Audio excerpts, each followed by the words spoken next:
मेलिनासँग 3 वर्षको लभ हो। मैले हेरे पनि थिएँ, मेलिनाको लागि धेरै लाइन हान्नु भएको थियो। मेरो लागि त एउटा लाइन पनि अहिलेसँग हान्नु भएको छैन। दादा भनिदिनु मेरो लागि पनि लाइन हान्न भनेर।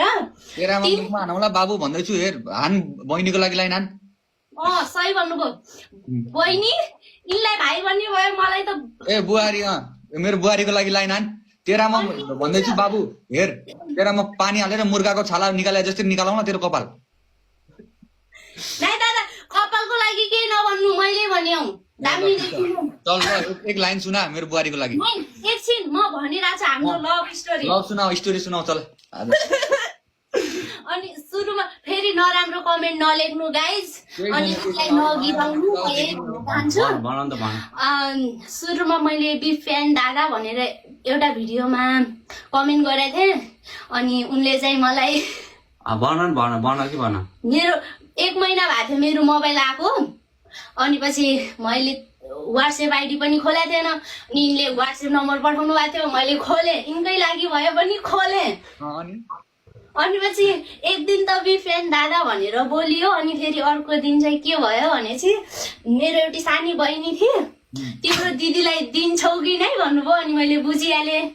अनि मेरो कसैसँग लभ पनि परेको थिएन, केही पनि थिएन हो कि न। अनि पछि अब यिनले यस्तो यति भाइरल मान्छेले यस्तो भनिसकेपछि नाइ भन्ने त कुरै भएन।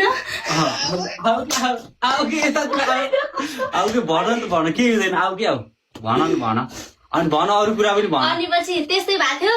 अनि एक दिन बिफेन दादा, अर्को दिन बोलेँ। त्यहाँ अर्को दिन त मेरो घर लिन आउनुभयो। अनि म पनि आइहालेँ। यही हो हाम्रो कहानी। भगाइने ल्याए तैँले? होइन मैले आउनु भनेको थिएँ, मेरै घर आउनु होला भनेको थिएँ। उहिले भगाएर ल्यायो? भगाएर ल्याए तैँले? अब सल्लाह मिल्यो के राति 4 बजीतिर भागेको के अरे। अब होइन तर यस्तो नराम्रो गाइस, यस्तो नराम्रो कमेन्ट पनि नलेख्नु। राति 4 बजीतिर आज यति तना बाहर टुल्लुको मम्मी चुप लाग भयो नभन। सुन बाबु, अब बिहे कहिले गर्ने हो त? अनि चुप लाग्छ धेरै दादा। यिनलाई धेरै डिप्रेसनमा नबस्न भनिदिनु प्लिज दादा, म हात जोड्छु। यति नि खोइ किन पो आज भोलि यति टेन्सनमा हुन्छ नि यहाँ। सुन डिप्रेसनमा यो होइन कि यसले गर्दाखेरि हामी डिप्रेसनमा जान लाग्यौँ, बुझेनौ? त्यो सोसियल मिडियामा चुम्मा खाएको यताउति गरेको भिडियो सिडियो नहाल्नु। म हेर बाबु भन्दैछु, मैले त बना मात्रै थिएँ, यिनले आफै हाल्नु भयो। दाङ आयो बेला